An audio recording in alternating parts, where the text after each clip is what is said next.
If you're a woman over 40 who's ever felt that gnawing sensation in your gut, telling you something isn't quite right about the man you're dating, but you can't put your finger on exactly what it is, this message could save you from years of heartache and regret. What I'm about to share with you has taken me decades of observation, research, and painful real-world experience to understand fully. There are 3 specific types of men who present themselves as perfect partners, especially to mature, accomplished women like yourself. But beneath their charming exterior lies a pattern of behavior so destructive, so carefully calculated, that by the time you realize what's happening, you've already lost precious years of your life. Your confidence has been shattered, and you're left wondering how someone so intelligent and experienced could have been so thoroughly deceived. The reason these 3 types are particularly dangerous for women in our demographic is that they've spent decades perfecting their craft. They know exactly what mature women value, what we've been through, what our vulnerabilities are, and most devastatingly, they know how to exploit the very qualities that make us beautiful, compassionate human beings. They turn our empathy into a weapon against us, our desire for genuine connection into a trap, and our life experience into a liability rather than the asset it should be. Before we dive deep into identifying these 3 toxic archetypes, I need you to understand something crucial. This isn't about becoming cynical or closed off to love. This isn't about distrusting all men or building walls around your heart. This is about developing the kind of discernment that protects you while still allowing you to remain open to authentic, healthy love. This is about honoring yourself enough to recognize when someone is playing games with your heart and having the courage to walk away before the real damage begins. Welcome to the Heart Code, where we decode the complex patterns of human relationships with honesty, depth, and the kind of wisdom that only comes from really paying attention to how people behave when they think no one is watching. I'm so grateful you're here today, because what we're going to discuss might be the most important conversation you have all year about your romantic life. If you're finding value in this content, I want to ask you to do something for me and for yourself. Hit that like button right now. I know it seems like a small thing, but it actually helps this message reach other women who desperately need to hear it. Someone out there right now is in the early stages of involvement with one of these 3 types of men, and she's searching for answers to that uncomfortable feeling she can't shake. Your like could be what helps her find this video before it's too late. And here's what I really want from you as we go through this together. I want you to comment below and share your experiences. Have you encountered these types? What red flags did you notice? What happened when you trusted your instincts versus when you ignored them? Your wisdom in the comments section creates a community of support that's invaluable to women who are going through this alone and feeling like they're crazy for questioning someone everyone else thinks is wonderful. If this information helps you avoid even one toxic relationship, or helps you recognize that you need to exit a situation you're currently in, please share this video with the women in your life. We need to look out for each other. The culture often tells us to give men the benefit of the doubt, to be understanding, to work harder on the relationship. But sometimes the most loving thing we can do for ourselves is to trust what we're seeing and get out before we're in too deep. And finally, subscribe to the Heart Code and turn on notifications, because we're building something special here. This is a channel dedicated to your emotional freedom, to helping you navigate relationships from a place of strength and clarity, rather than fear and confusion. We release content regularly that's designed to help you understand human behavior at a level most people never reach, so you can make decisions that honor your worth. One more thing before we begin. If you have the means and you find this content genuinely valuable, please consider supporting the channel with a super thanks. It's a direct way to contribute to keeping this content free and accessible to all women who need it, and it allows us to continue producing in-depth, research-based material that cuts through the surface-level advice you find everywhere else. Your support, in whatever form it takes, means everything. Now let's talk about these 3 types of men, and I want you to pay very close attention because the details matter enormously. These aren't caricatures or stereotypes. These are real patterns I've seen destroy the lives of intelligent, successful, beautiful women over and over again. Type 1. The professional victim. The first type of toxic man you need to recognize immediately is what I call the professional victim. This is perhaps the most insidious of the 3 types because he presents himself as sensitive, wounded, and in need of the kind of nurturing that mature women are often exceptionally good at providing. He seems like the antithesis of toxic masculinity. He's in touch with his feelings. He's willing to be vulnerable. He talks about his pain openly. And for women who've spent years dealing with emotionally unavailable men, this can feel like finally finding someone who gets it, someone who's done the work, someone who's ready for real intimacy. But here's what's actually happening beneath the surface. The professional victim has discovered that playing the role of the wounded soul is an incredibly effective way to manipulate compassionate women into taking care of him emotionally, financially, and practically, while never actually having to reciprocate or take responsibility for his own life. He's not sharing his vulnerabilities to create intimacy. He's weaponizing them to create obligation. Let me paint you a detailed picture of how this typically unfolds, because the pattern is remarkably consistent. When you first meet him, he'll share his story of hardship, and it will be genuinely moving. Maybe he's been through a devastating divorce where his ex-wife treated him terribly. Maybe he's had a string of career setbacks that weren't his fault. Maybe his family never appreciated him.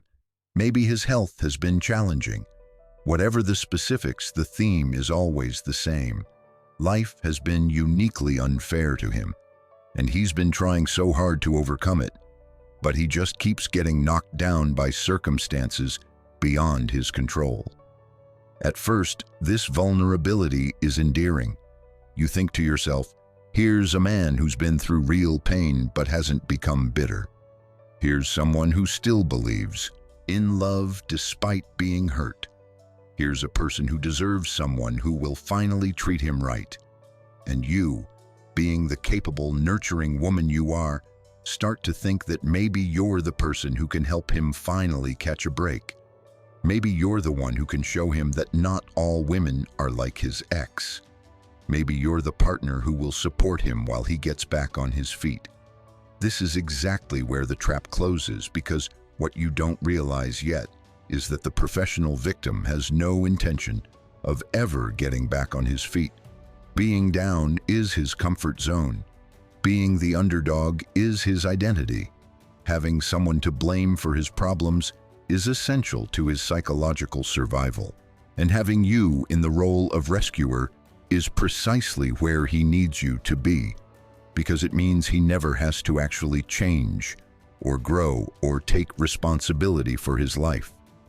As the relationship progresses, you'll notice a pattern emerging, and it's crucial that you recognize it early. Every time he starts to make progress in any area of his life, something will mysteriously go wrong, and it will always be someone else's fault.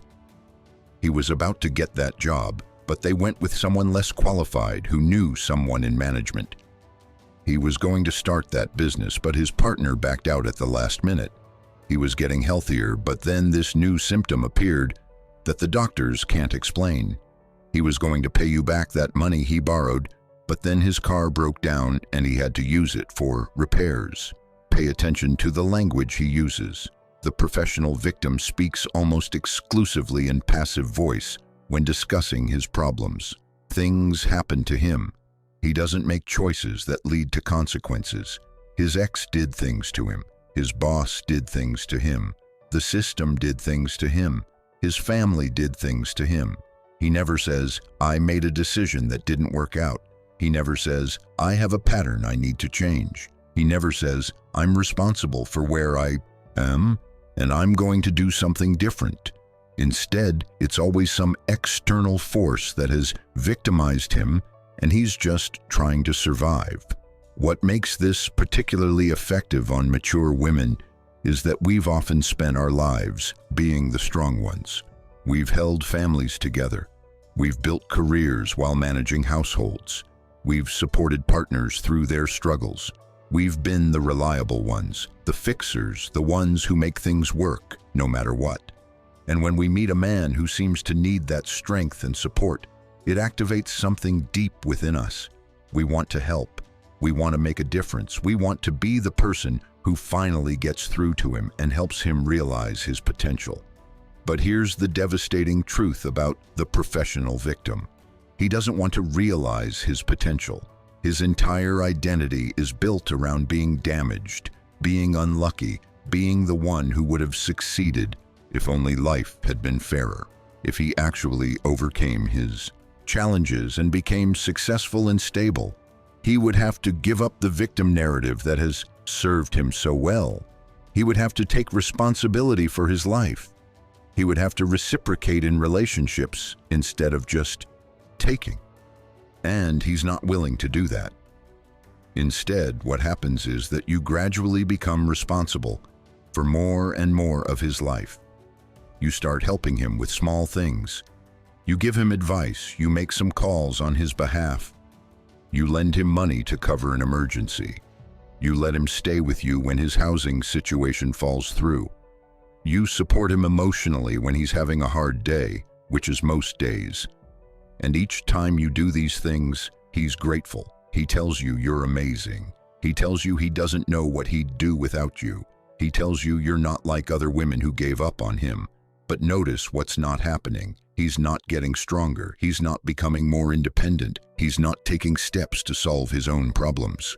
Instead, he's becoming more dependent on you, and you're becoming more invested in his story of victimhood because you've put so much into trying to help him overcome it.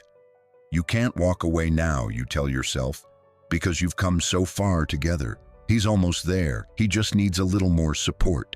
Except he's not almost there. He'll never be there, because there is no there for the professional victim. The struggle is the point.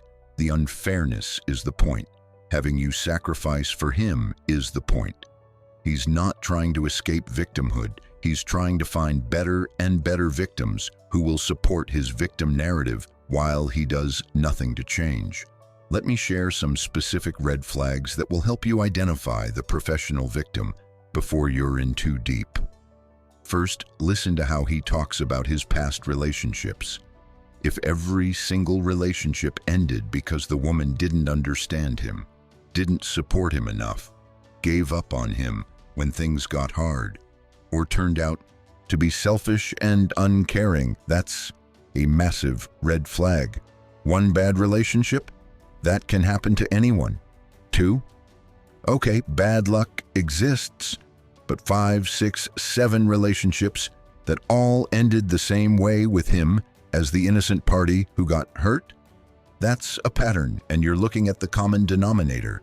Second, watch how he responds when you set even the smallest boundary or expectation. Does he immediately frame it as you not understanding him, not supporting him, being like all the others who gave up on him? Does he bring up how hard things have been for him as a way to make you feel guilty for having needs? Does he use his past trauma as a reason why he can't meet you halfway on basic relationship requirements? If so, you're dealing with someone who uses victimhood as a shield against accountability. Third, observe whether he ever takes concrete action to improve his situation. Is he applying for jobs every day if he's unemployed? Or is he mostly talking about how unfair the job market is? Is he going to therapy and doing the work if he's dealing with past trauma? Or is he just repeatedly telling the story of his trauma to anyone who will listen? Is he making a budget and sticking to it if he's in financial trouble? Or is he just lamenting about how expensive everything is? Talk is easy. Action requires accountability. The professional victim is all talk. Fourth, notice how he reacts to your successes. A healthy partner celebrates when good things happen to you. The professional victim feels threatened by your success because it highlights his failure. He may not say it directly, but you'll feel him subtly minimizing your achievements, pointing out the ways you were lucky or had advantages he didn't have, or immediately following your good news with something negative from his own life that shifts the focus back to his struggles. Your joy becomes about his pain. Your wins become reminders of his losses. Fifth, watch what happens when you're going through something difficult yourself. When you need support, does he step up or does he make it about how your problem affects him? If you're sick, does he take care of you or does he talk about how hard it is for him to see you sick because it reminds him of when he was sick and no one took care of him? If you're stressed about work, does he listen and support you or does he talk about how much more stressful his work situation is? The professional victim cannot handle being in the supporting role. He can only be the one being supported. The psychological mechanism at work here is something called learned helplessness, combined with manipulative entitlement. He's genuinely convinced that life is unfair to him and that he deserves to be taken care of because of how much he's suffered. He's not necessarily consciously manipulating you, which is part of what makes this so difficult to detect. He believes his own story. He really thinks he's just had bad luck and that he just needs someone who finally understands him and supports him properly. But the impact on you is devastating regardless of his conscious intent. You'll find yourself exhausted from constantly managing his emotions, solving his problems, and walking on eggshells to avoid triggering his sense of victimhood. You'll notice that you've stopped talking about your own needs and feelings because there's never room for them. Every conversation somehow circles back to his pain, his struggles, his unfair circumstances. You'll realize that you're giving everything and receiving nothing, and when you try to address this imbalance, he'll make you feel selfish for having expectations. The financial toll is often significant as well. The professional victim always has a reason why he can't contribute equally. He lost his job, his car broke down, he has medical expenses, his child support is too high. Whatever the reason, you'll find yourself covering more than your share, and those short-term loans will never be repaid. The temporary help will become permanent support, and if you ever bring up the financial imbalance, he'll act hurt that you're making something as crass as money more important than the relationship, conveniently forgetting that his willingness to let you support him indefinitely is also making money important, just in a different way. The emotional manipulation becomes more intense the longer you're with him. He'll use his vulnerability as a weapon. If you try to leave, he'll fall apart. He'll talk about how this is just like what everyone else did to him, abandoning him when he needs support most. He'll remind you of all the times you said you'd be there for him. He'll make you feel like leaving him would make you a terrible person, just as bad as all the people who hurt him before. And because you're a caring person who doesn't want to hurt anyone, this manipulation is incredibly effective. What you need to understand is that leaving the professional victim is not abandoning someone in need. It's refusing to enable someone who has no intention of helping themselves. It's recognizing that your compassion is being exploited, not appreciated. It's understanding that real healing and growth require the person to take responsibility for their own life, and by constantly rescuing him, you're actually preventing him from having to do that.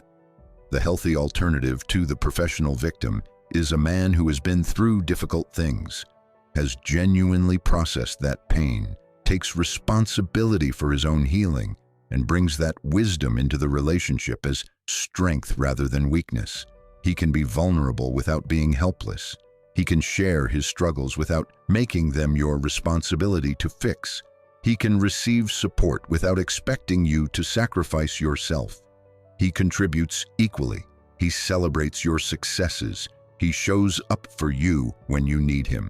He's not perfect, but he's accountable, and that makes all the difference. If you're currently involved with someone who fits this profile, I want you to do an honest assessment. Write down everything you do for him. Write down everything he does for you. Look at the lists side by side. Then ask yourself, if this imbalance continues for the next 5 years, will I be happy? Will I be fulfilled?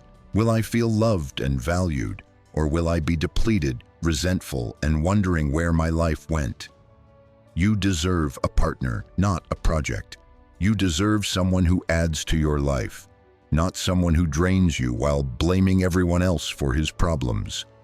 You deserve reciprocity, not one-sided sacrifice.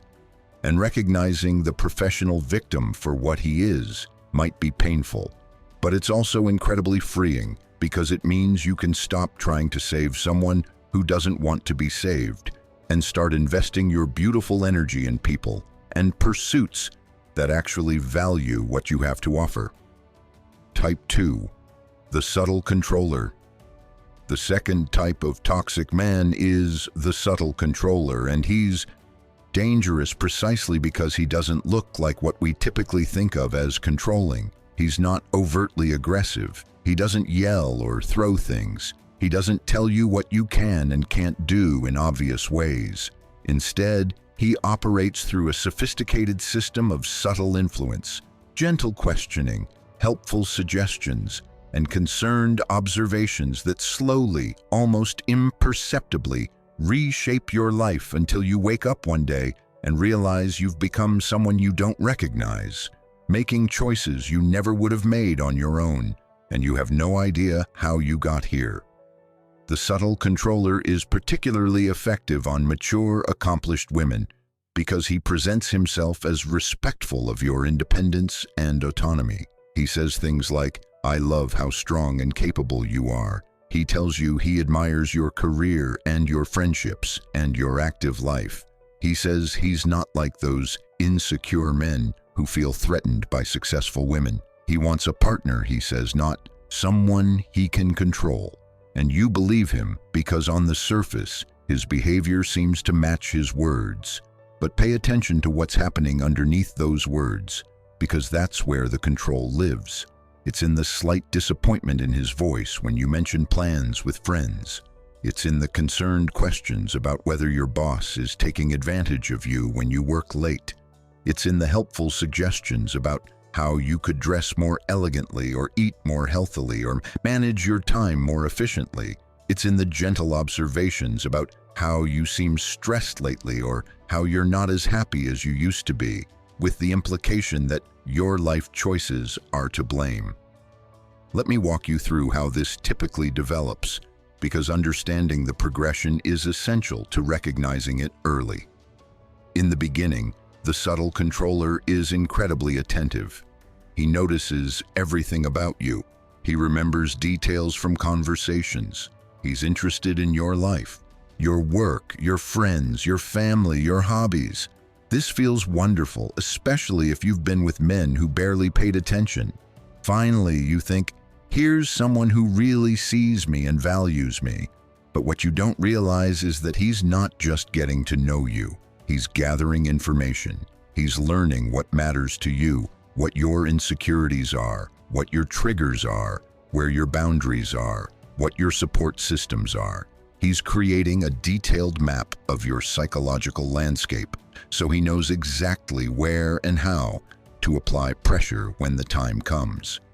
The first phase of control is so subtle, you probably won't even recognize it as control. It comes in the form of helpful observations and caring concerns. He might say something like, "I noticed your friend Sarah always seems to leave you feeling drained after you spend time with her. I just want to make sure you're taking care of yourself." Or, "Your boss asked you to work this weekend again? I'm just worried.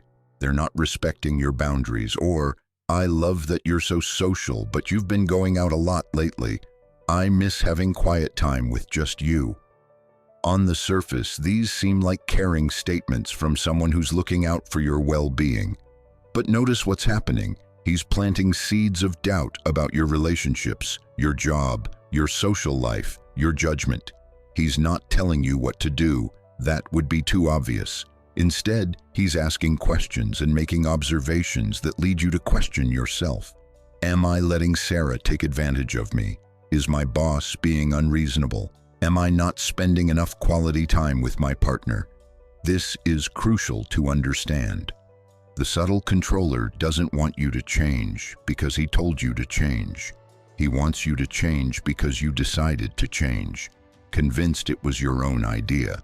That way you can't resent him for controlling you. And he can deny that he's controlling you, and both of you can believe that you're just making better choices now that you have his perspective to consider. As the relationship progresses, these helpful observations become more frequent and more pointed. He starts making suggestions about your appearance. He loves you exactly as you are, of course, but have you ever thought about trying a different hairstyle? That color you're wearing is nice, but he really loves when you wear blue because it brings out your eyes. Those shoes are cute, but they're not very practical, and he worries about you hurting your feet. None of these comments alone are terrible. Taken together over time, they add up to a systematic reshaping of how you present yourself to match his preferences, all while maintaining the fiction that these are your choices. The same pattern applies to how you spend your time. He never forbids you from seeing your friends. Instead, he creates uncomfortable situations when you do. Maybe he's in a bad mood when you get home from girls' night. Maybe he gets sick or has a crisis that needs your attention whenever you have plans without him. Maybe he schedules special date nights on the same evenings you usually meet your friends, and you feel guilty for choosing them over him. Maybe he just seems sad and withdrawn when you're getting ready to leave, and when you ask what's wrong, he says he's fine, but you can tell he's not fine. This is emotional manipulation at its most effective because it gives him complete deniability. If you confront him about not wanting you to see your friends, he'll be shocked and hurt that you would accuse him of something like that. Of course, he wants you to have friends. He just thought you'd want to spend time with him too. He didn't realize he wasn't important to you.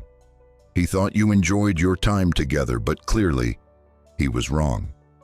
Now you're in a position of having to reassure him and prove that you do value the relationship. And somehow the conversation that was supposed to be about him controlling your friendships has become about you not appreciating him enough. Watch how he handles disagreements, because this is where the subtle controller's true nature becomes most visible. He doesn't fight fair. He doesn't yell or become aggressive, so you can't accuse him of being abusive. Instead, he uses tactics that are much harder to pin down. He withdraws.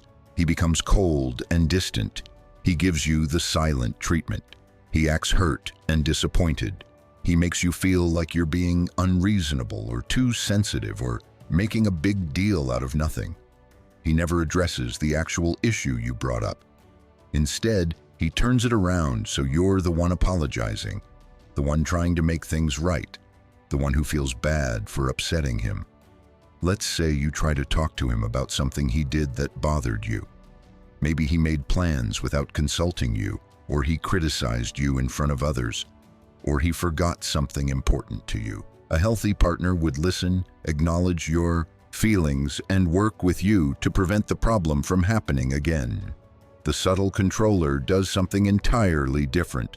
First, he'll act confused and hurt that you're upset. He didn't realize this was a problem. He was just trying to help or be spontaneous or make things easier for you. His intentions were good. How can you be angry at someone whose intentions were good? Then he'll point out times when you did similar things, except when he does it, it's called holding you accountable for a pattern of behavior. He's not trying to fight, he just thinks it's worth noting that you scheduled something last month without checking with him first. And he didn't make a big deal about it because he trusts you and doesn't want to be controlling. Notice how he just did several things at once. He made your valid concern seem petty by comparison to his mature, trusting approach. He introduced the idea that he could be controlling but chooses not to be, implying that you should be grateful for his restraint. And he's turned your complaint about his behavior into a discussion about your behavior. So now you're defending yourself instead of addressing the original issue. If you persist in trying to discuss the problem, he'll escalate his emotional manipulation. He might say things like, "I feel like I can never do anything right with you," or "I'm always walking on eggshells trying not to upset you," or "Maybe I'm just not the right person for you if I make you this unhappy." These statements are designed to make you panic and back down. Suddenly, you're not trying to address a specific behavior anymore. You're trying to save the relationship from ending. You're trying to prove you're not impossible to please. You're trying to show him that he does make you happy. And just like that, the issue you raised never gets resolved. In fact, you probably end up apologizing for bringing it up in a way that made him feel attacked. You probably end up comforting him and reassuring him that you value the relationship. And you've learned an important lesson that you might not consciously articulate, but that sinks in deep. Bringing up problems causes more pain than it solves, so it's better to just let things go. This is how the subtle controller trains you to stop having needs, stop having boundaries, stop having opinions that differ from his. He never tells you you're not allowed to have these things. He just makes it so uncomfortable and emotionally exhausting when you express them that you gradually stop doing it. You tell yourself you're choosing your battles, being flexible, prioritizing the relationship. But what's really happening is that you're slowly erasing yourself to keep the peace. The financial control with this type is also subtle. He doesn't take your money or prevent you from working. Instead, he influences your decisions in ways that benefit him financially, while appearing to be in your best interest. He might suggest you cut back on work to reduce stress, conveniently resulting in you earning less and being more dependent on him. He might encourage you to lend money to his family or invest in his business ventures, framing it as building a shared future. He might make large purchases that affect both of you without consulting you, then explain that he was handling it because he knows how busy you are. Pay attention to how he talks about money in general. Does he have one set of rules for how you should spend money and a different set for himself? Does he question your purchases while expecting you to accept his without comment? Does he frame his spending as necessary or investment-worthy, while framing yours as frivolous or wasteful? Does he ever suggest combining finances in ways that give him more control over the overall financial picture? The isolation that the subtle controller creates is particularly insidious because it happens so gradually that you don't notice until you're already isolated. You didn't stop seeing your friends because he forbade it. You stopped because it became too complicated, too conflict-inducing, too exhausting. They didn't understand him anyway. They were always making comments about your relationship. It was easier to just drift apart. Your family. Well, they never really got him either, and the holidays were always so stressful, and you're too old to keep dealing with their drama. Your hobbies? You got too busy, and honestly, they didn't matter as much as spending time with your partner. One day you look around and realize that your world has become very small, and he's at the center of it, and you can't remember exactly how this happened, but you know that any attempt to expand that world again will be met with those hurt looks, those concerned questions, that emotional withdrawal that makes you feel like you're doing something wrong by wanting a life outside of him. Here's a particularly cruel aspect of the subtle controller. He often positions himself as the reasonable one, the mature one, the one who's trying to make the relationship work, while you're the one being difficult. When you try to explain to friends or family that something feels wrong in the relationship, you can't point to anything concrete. He doesn't hit you. He doesn't cheat. He doesn't refuse to work or contribute. He's actually very attentive and involved. So when you say something like, "I feel like I can't be myself anymore," or "I feel controlled," it sounds vague and ungrateful. People tell you that relationships require compromise. They tell you that you're lucky to have someone so devoted. They tell you that maybe you're being too sensitive or too independent to really let someone in. This external validation of his narrative makes it even harder for you to trust your own perceptions. Maybe you are the problem. Maybe you are too difficult. Maybe you should be more grateful. Maybe this is just what mature love looks like and your expectations are unrealistic. Maybe you're sabotaging a good relationship because you're afraid of intimacy. The subtle controller doesn't need to convince you of these things himself because the culture does it for him, and your own doubts do it for you. The sexual dynamics with this type often follow the same pattern of subtle control. He doesn't force you into anything, but he does make you feel guilty for not wanting what he wants when he wants it. He pouts if you're not in the mood. He makes comments about how other couples have more frequent sex. He suggests that your lower libido might be a medical issue. You should get checked out. He frames his needs as normal and yours as deficient. And because you're a loving partner who wants him to be happy, you find yourself having sex when you don't really want to, telling yourself it's no big deal, it's just part of being in a relationship. But it is a big deal because it's another area where your authentic desires are being suppressed in favor of keeping him satisfied. It's another way you're learning that your feelings and needs are less important than his comfort and pleasure. It's another brick in the wall of your disappearing self. If you're recognizing your relationship in this description, I want you to try an experiment. Start saying no to small things. Not big confrontations, just small boundary setting. I don't feel like going out tonight. I'm going to spend Saturday with my friend. I don't want to lend money for that. I'm going to keep my phone on during dinner because I'm expecting an important call. Watch what happens. Not just what he says, but what he does. Does he respect your boundary, or does he find ways to make you feel bad for setting it? To question whether you really need it? To suggest that you're being selfish or difficult? The healthy alternative to the subtle controller is a man who genuinely respects your autonomy. He encourages your friendships. He's happy when you pursue your interests. He doesn't track your time or need to know where you are every moment. He handles disagreements by actually discussing the issue and working toward a resolution. He doesn't punish you with silence or withdrawal when you upset him. He doesn't need to be the center of your universe to feel secure.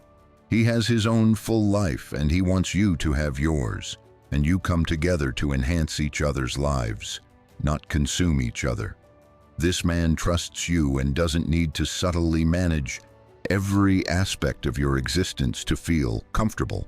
He accepts influence from you just as you accept influence from him. The relationship feels like a partnership between equals, not a careful dance where you're always trying not to trigger his disappointment or withdrawal. You can be fully yourself without constant anxiety about whether you're making him happy enough. If you're with the subtle controller, leaving will be harder than you expect, because he's trained you to question your own judgment and to feel responsible for his emotional state. He'll tell you you're making a mistake. He'll tell you you're throwing away something good because you have unrealistic expectations. He'll remind you of all the ways he's been there for you. He'll promise to change, and he might even actually modify his behavior temporarily until you're invested again, and then the patterns will resume. You might need help leaving. You might need a therapist who understands emotional abuse to validate that what you're experiencing is real. You might need friends and family who support you unconditionally to remind you that your perceptions are valid. You might need to make a clean break rather than trying to extract yourself gradually, because every conversation with him will leave you doubting yourself again. But here's what I know for certain. You deserve to live your own life, make your own choices, have your own opinions, maintain your own relationships, and pursue your own interests without someone subtly undermining all of it while claiming to support you. You deserve a partner who celebrates your fullness, not one who systematically diminishes it while denying that's what he's doing. Your instinct that something is wrong is right. Even if you can't articulate exactly what it is, trust that instinct. It's trying to protect you from losing yourself completely. Type 3, the late life opportunist.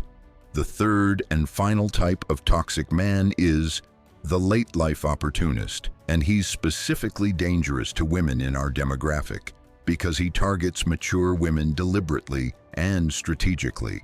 He's usually significantly older than you, though sometimes he's close to your age, but has aged poorly in terms of life skills and emotional development. He presents himself as a traditional man of a certain generation, someone with old-fashioned values about commitment and partnership, someone who knows how to treat a lady. He seems financially stable, socially established, and ready for a serious relationship. He seems like exactly what you've been looking for after years of dating emotionally unavailable men or building your own life. But here's what's really happening. The late life opportunist is looking for someone to take care of him as he ages, to manage his life, to provide companionship and caregiving, and possibly to gain access to your financial resources and assets. He's not interested in you as a full person. He's interested in what you can do for him. And he's very, very good at disguising this transactional approach as romantic interest and genuine partnership. The pattern usually starts with him coming on very strong. He's romantic in old-fashioned ways. Flowers, nice dinners, compliments, talk of a future together. He moves fast, expressing deep feelings early, talking about how he's finally found someone who understands him, someone who's on his level, someone he can build a life with. This intensity feels flattering, especially if you've been single for a while, or if you've been dating men who were afraid of commitment. Finally, you think, someone who knows what he wants and isn't afraid to pursue it. But if you look more closely at what he's actually pursuing, you'll see that it's not really you. It's the role he needs filled. He's looking for a wife in the most functional sense of that word, someone who will manage his household, organize his social life, handle his logistics, support his image, and eventually, as he ages, provide care and companionship. He's looking for security, stability, and service. You, as an individual with your own needs and dreams and complexity, are largely irrelevant to this equation. You're interchangeable with any capable, pleasant woman who can fulfill these functions. One of the clearest signs of the late life opportunist is how little genuine curiosity he shows about your inner life. He'll ask about your job, your living situation, whether you have children, what your family is like, whether you're close to them. But these questions aren't about understanding you as a person. They're about assessing your suitability for the role he needs filled and evaluating what resources and complications you bring to the table. Does he ever ask about your dreams, your fears, your beliefs? What makes you feel alive? What you're struggling with? What matters most to you? Or does conversation always stay on the surface level of logistics and pleasantries? Watch how he talks about his past relationships, particularly his marriage, if he's been married before. There are men who take genuine responsibility for their part in the ending of a relationship, who've done the work to understand their patterns, who can articulate what they've learned and how they've grown. The late life opportunist is not that man. His previous relationship or relationships ended because his wife or partner changed, became difficult, didn't appreciate him, focused too much on the children and not enough on him. let herself go, became bitter or cold or demanding. The subtext is always that he was the stable, reasonable one, and she failed to hold up her end of the partnership. This should be a massive red flag, because what he's telling you is that he expects relationships to follow a specific script where his needs are central, and the woman's job is to meet those needs indefinitely. And if she fails to do so, she's the problem. He's already setting up the framework for how he'll view you if you ever fall short of his expectations. You won't be a human being with changing needs and circumstances. You'll be someone who's not holding up their end of the deal. The financial dynamics with the late-life opportunist require very careful attention. On the surface, he may appear financially stable. He has a house, a car, a retirement account. He talks about being comfortable. But look deeper. Is the house mortgaged to the hilt? Is the car leased? Is the retirement account substantial or just adequate? More importantly, watch how he handles money in the early stages of the relationship. Does he insist on paying for everything? Or is he surprisingly comfortable letting you pay, despite his old-fashioned rhetoric about being a provider? Many late-life opportunists go through a phase of appearing generous to hook you in, but you'll notice the generosity is mostly performative.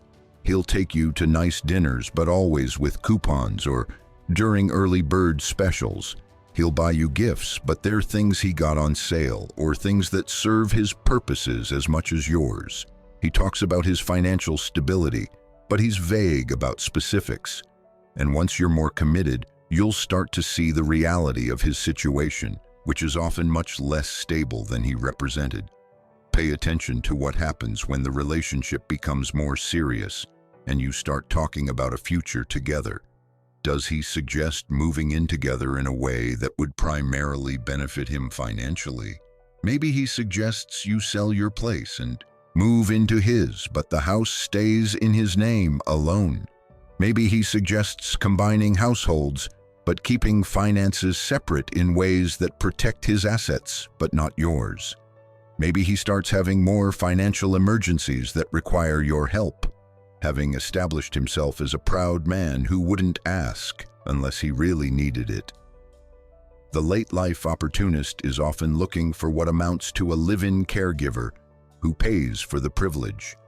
He wants someone to cook his meals, manage his medications, drive him to appointments, handle his affairs, and provide companionship as he ages, while he contributes as little as possible financially and emotionally. This isn't a partnership.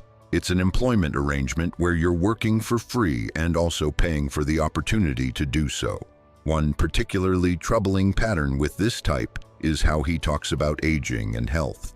He'll often make comments about how he hopes someone will be there for him as he gets older, how it's important to have a partner who will stick by you through health challenges, how he saw his parents or friends struggle alone in old age, and he doesn't want that to happen to him.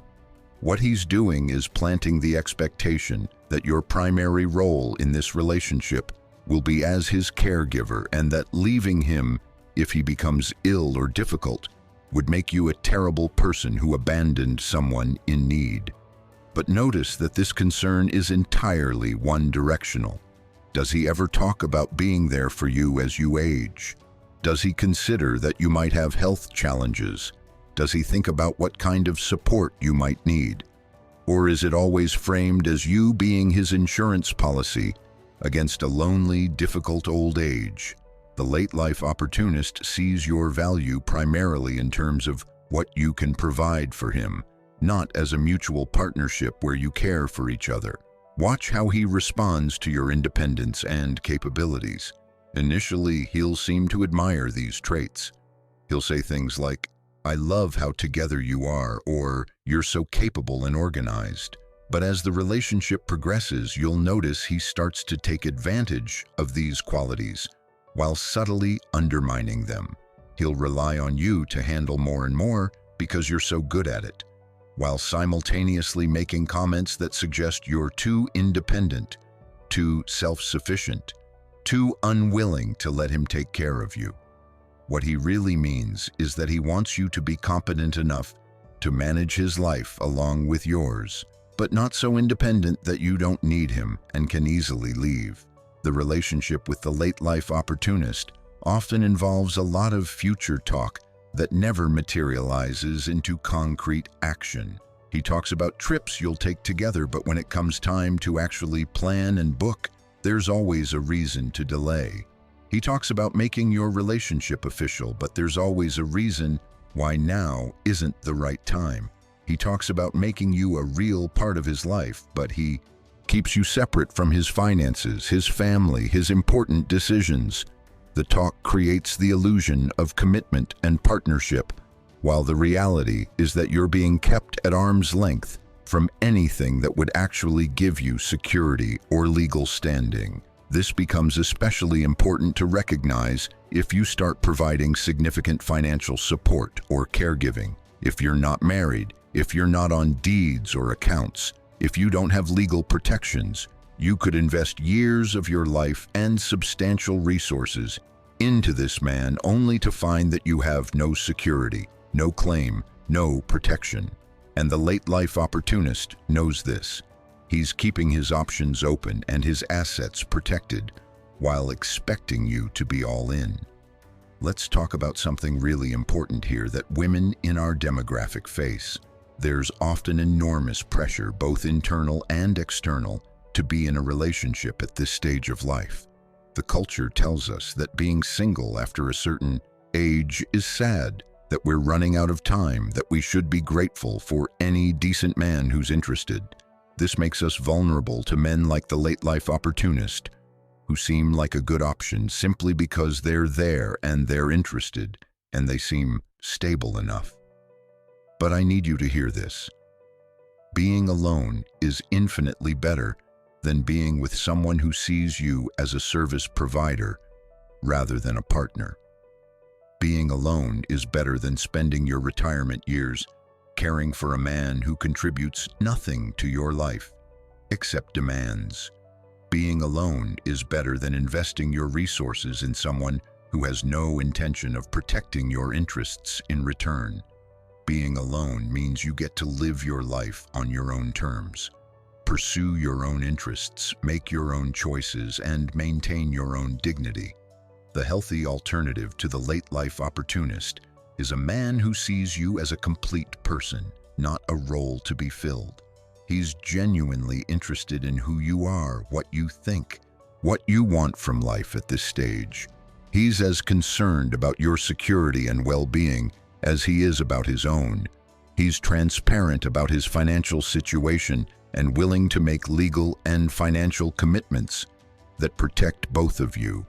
He contributes equally to the relationship in whatever ways are realistic, given your individual situations. He doesn't expect you to sacrifice your independence or your resources to support his comfort. This man enhances your life rather than consuming it.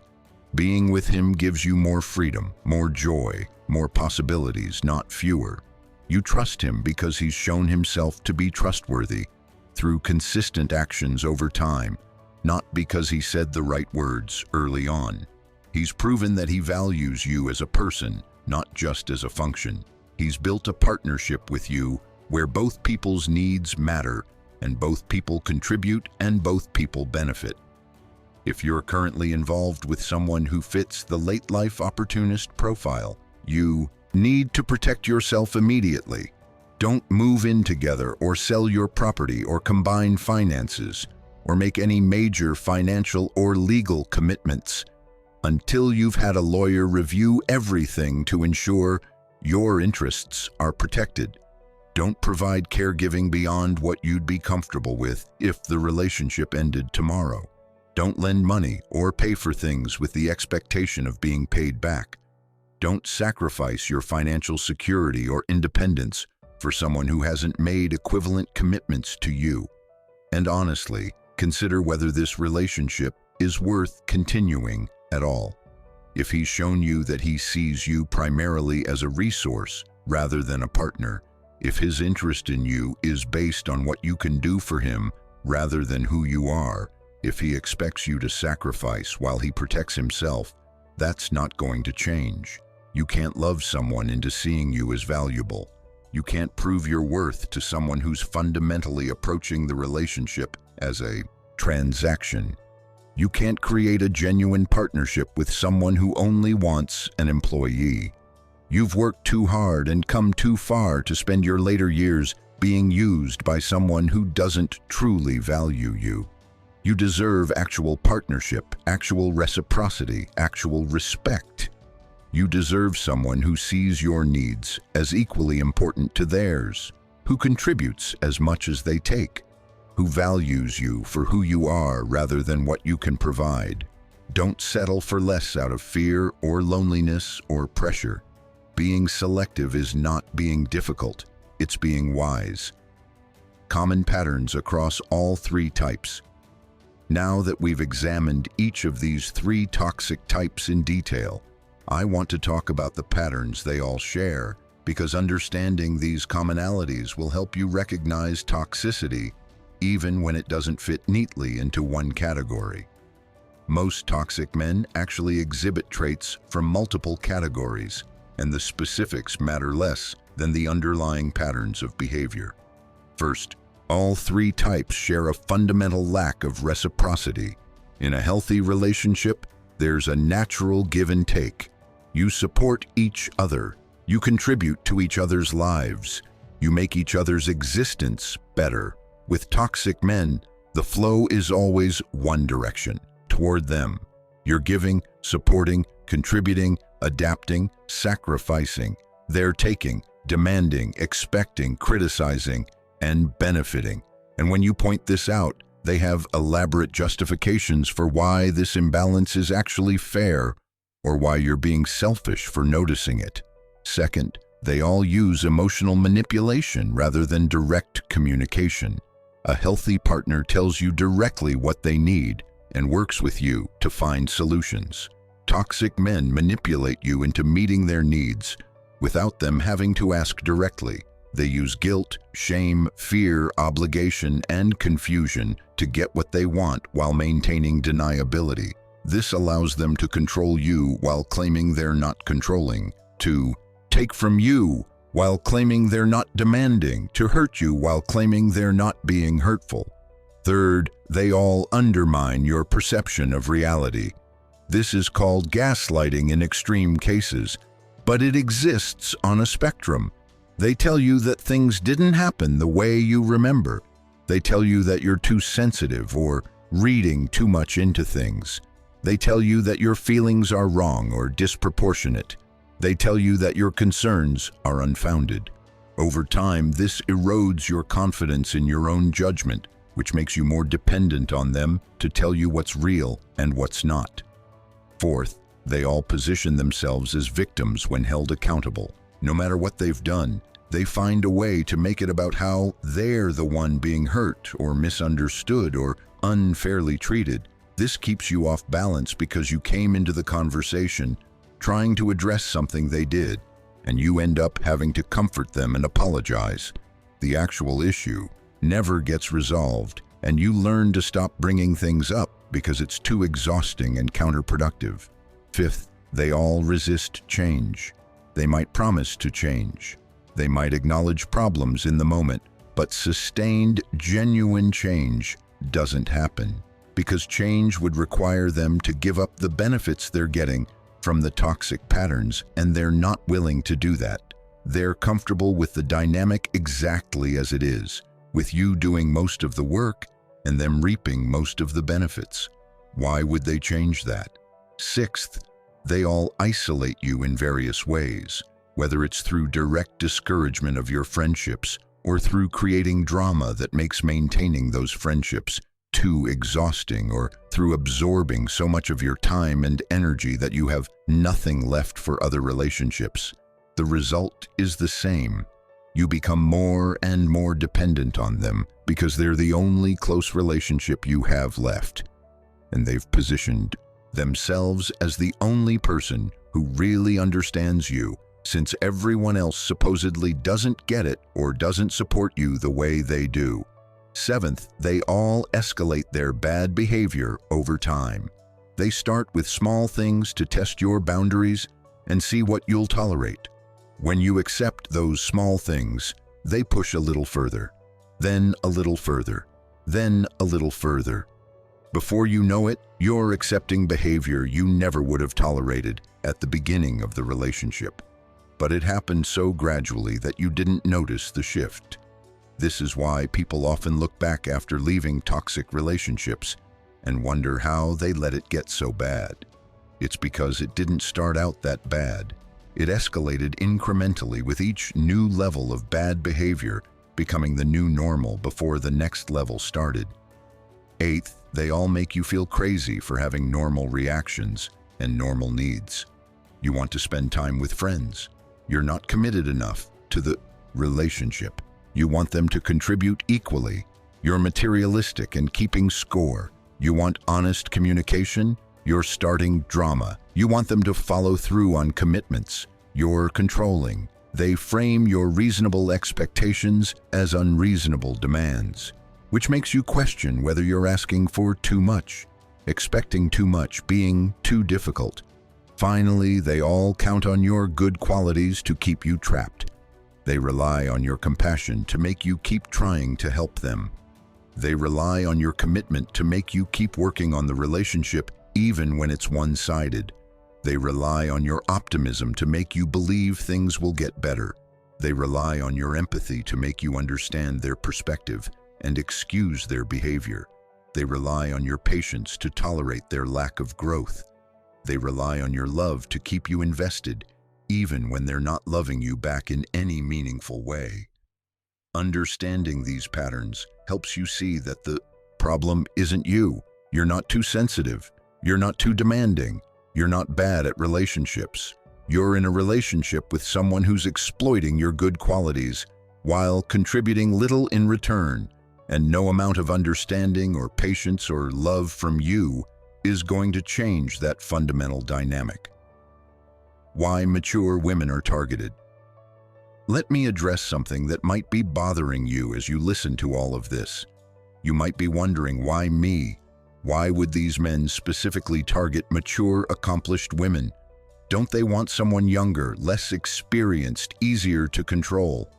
And the answer is both yes and no. Yes, toxic men often target younger women because they're statistically easier to manipulate due to less life experience. But the professional victim, the subtle controller, and the late-life opportunist are specifically attracted to mature women for very particular reasons, and understanding this can help you recognize when you're being targeted rather than genuinely valued. First, mature women often have resources. You've built careers, you own homes, you have savings and retirement accounts, you have established lives with assets and stability.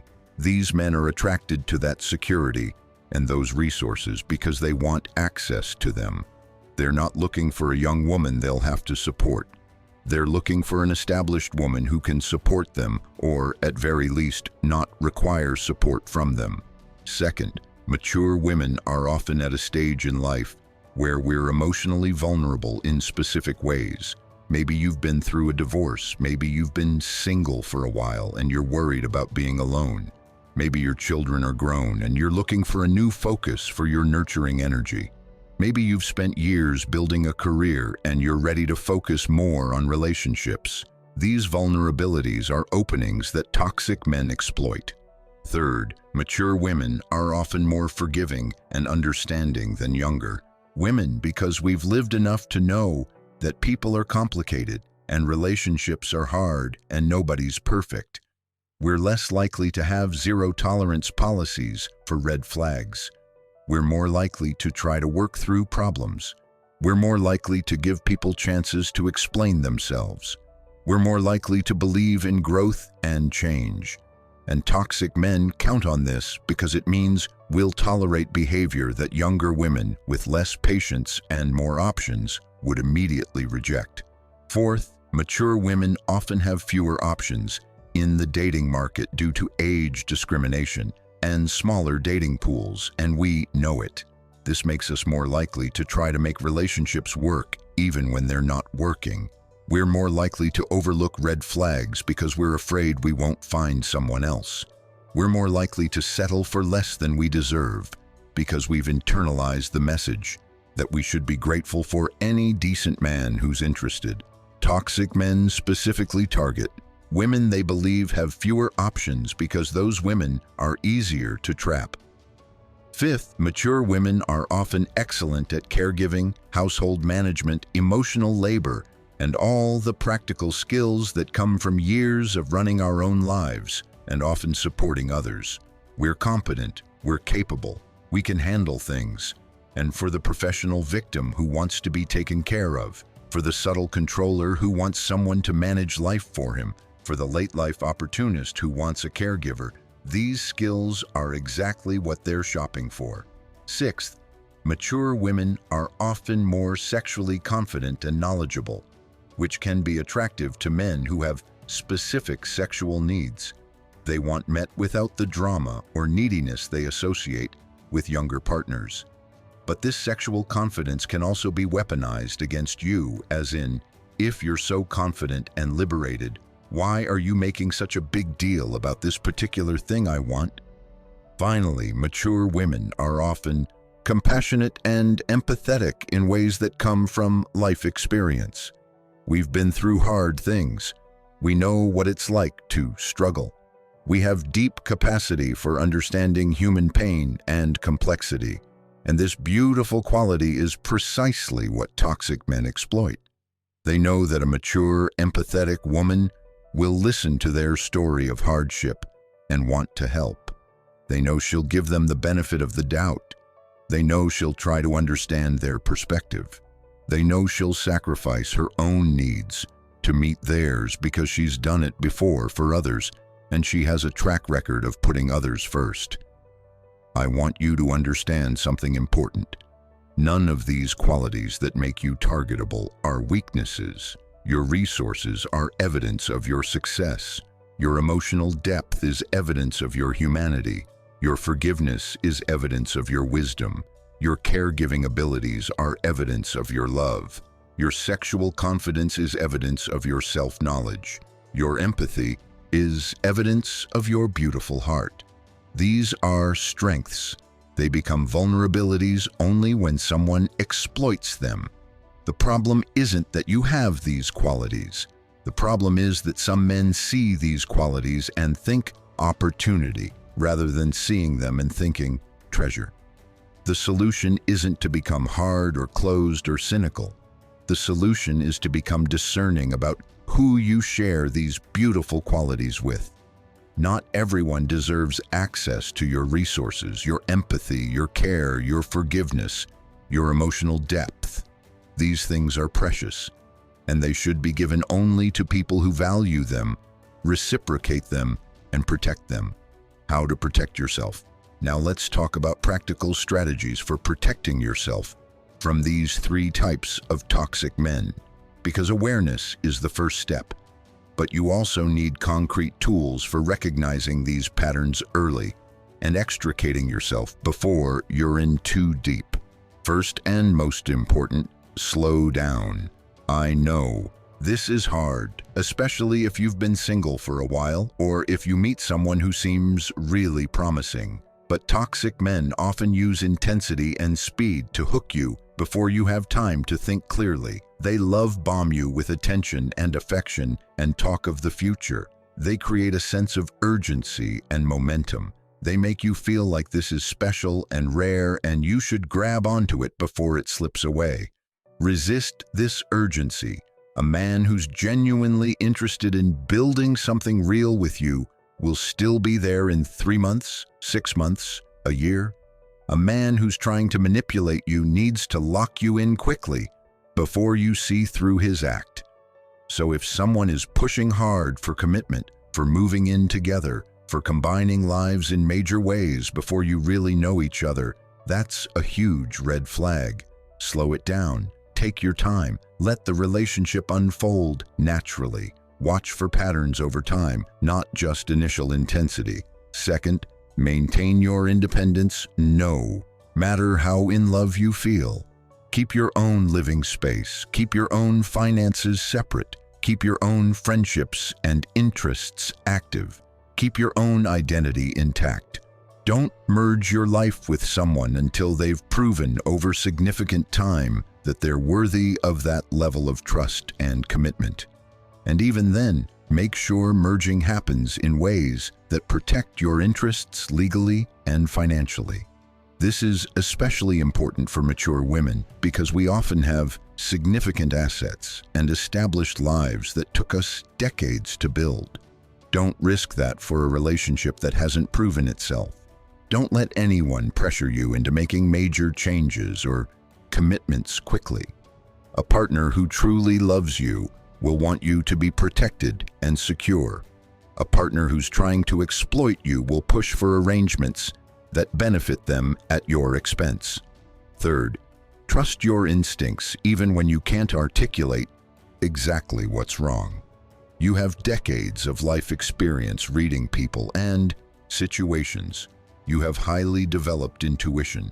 If something feels off, it probably is, even if you can't put your finger on what exactly is bothering you. Don't let anyone talk you out of your gut feelings.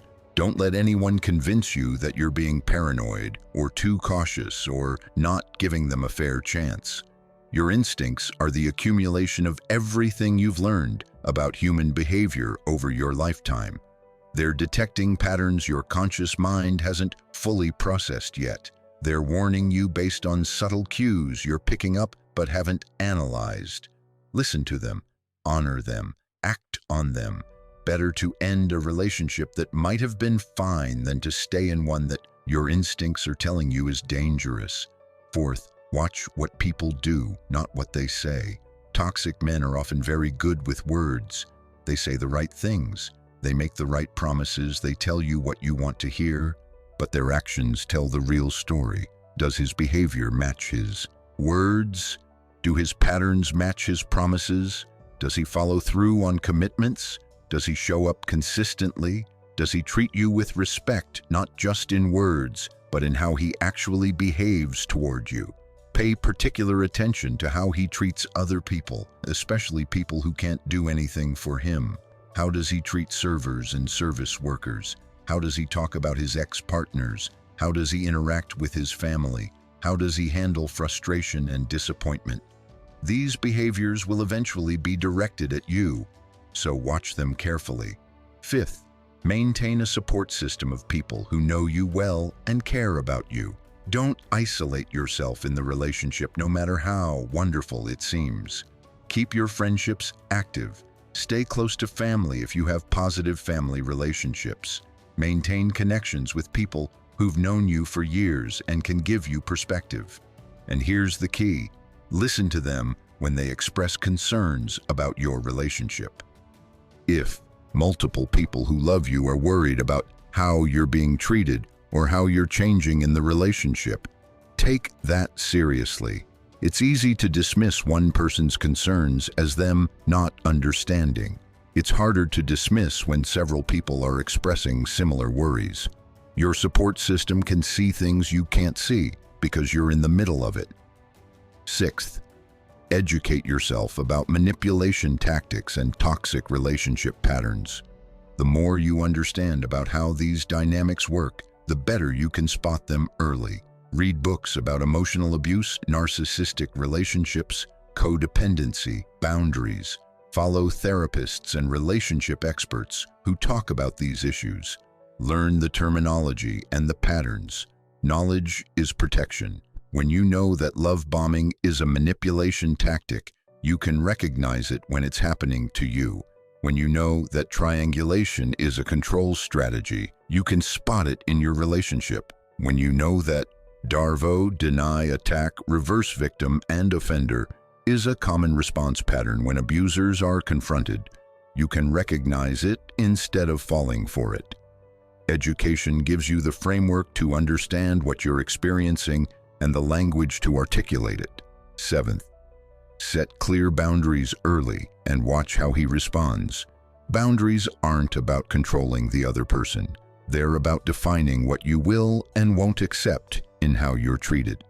Have boundaries around your time, your money, your body, your emotional energy, your relationships with others, your need for alone time, your standards for communication and respect. State these boundaries clearly, and then watch very carefully what happens. A healthy partner will respect your boundaries even if they're disappointed sometimes. They might negotiate if a boundary creates a problem for them, but they'll respect your right to have it. A toxic partner will test boundaries, push against them, violate them, and then apologize, make you feel guilty for having them, or claim your boundaries prove you don't really care about them. How someone responds to your boundaries tells you everything you need to know about whether they see you as a person with rights or as an object that exists to serve their needs. Eighth, don't ignore red flags hoping they'll go away. Early in relationships, we often see concerning things, but tell ourselves we're being too judgmental, too picky, too quick to find fault. We give the benefit of the doubt. We wait to see if things improve. We hope the good will outweigh the bad. But here's the truth. Red flags early in relationships almost never go away. They almost always get worse. When someone shows you who they are, believe them the first time.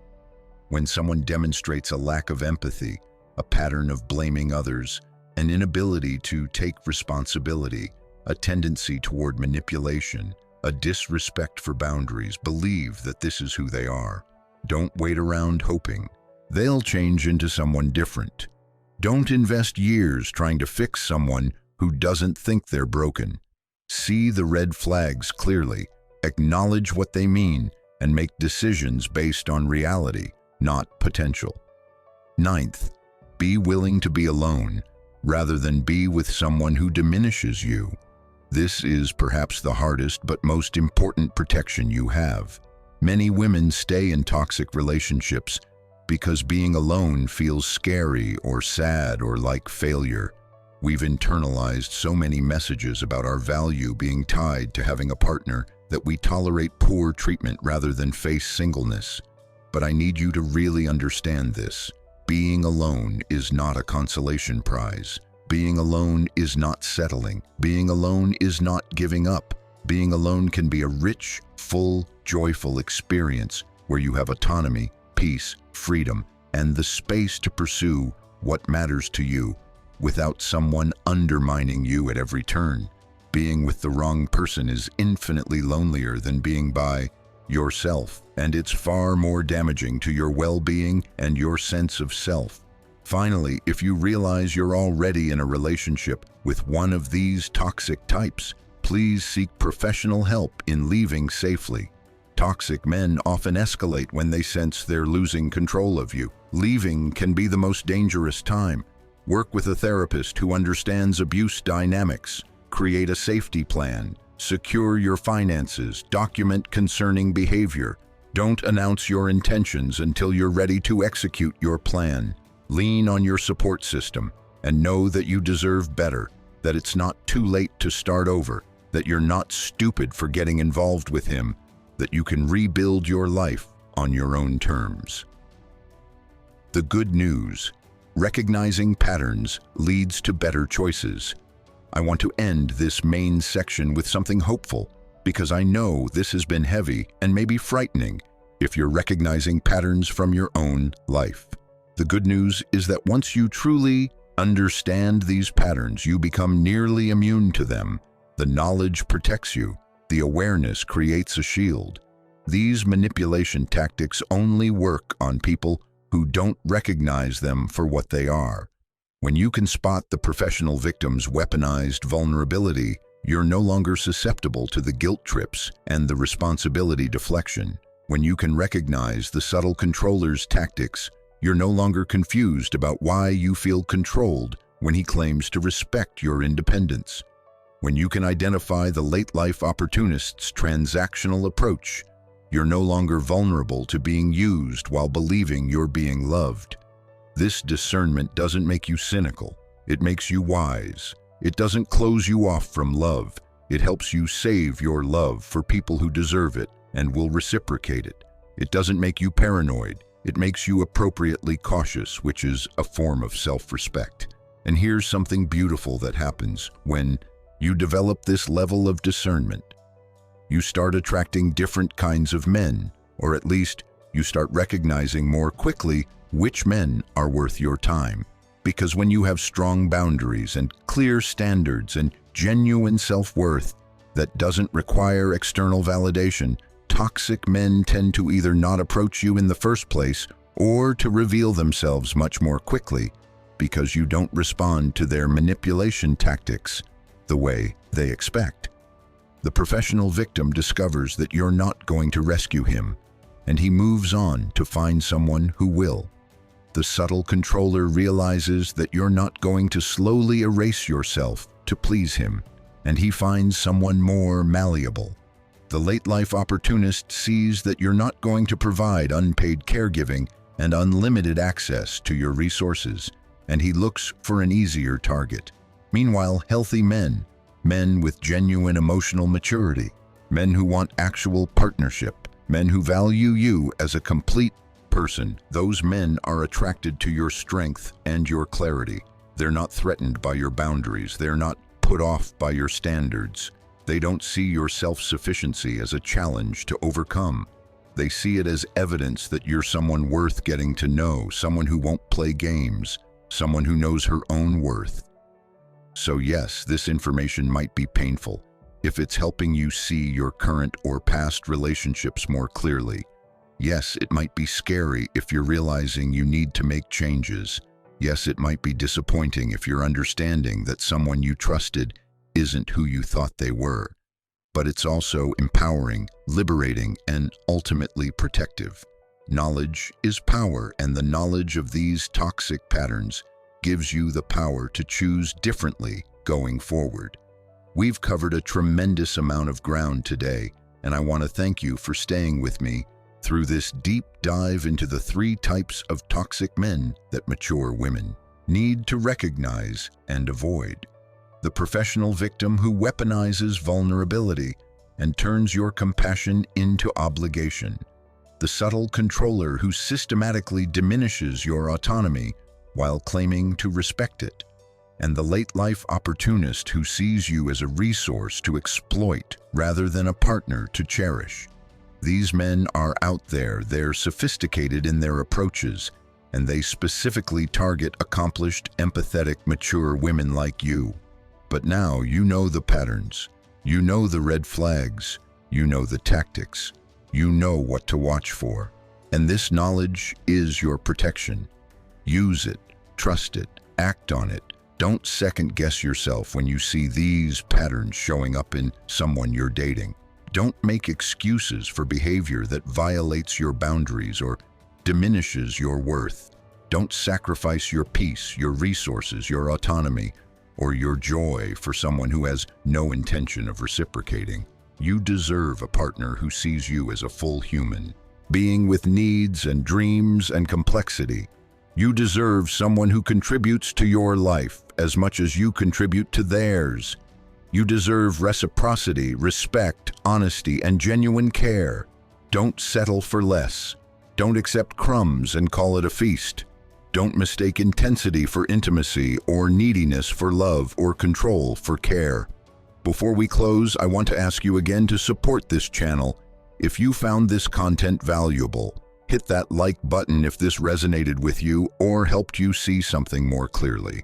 Your likes genuinely help this message reach more women who need it. Leave a comment sharing your experiences, your thoughts, your questions, or your insights. The community we're building in the comments is a powerful source of support and validation for women who are navigating these difficult situations.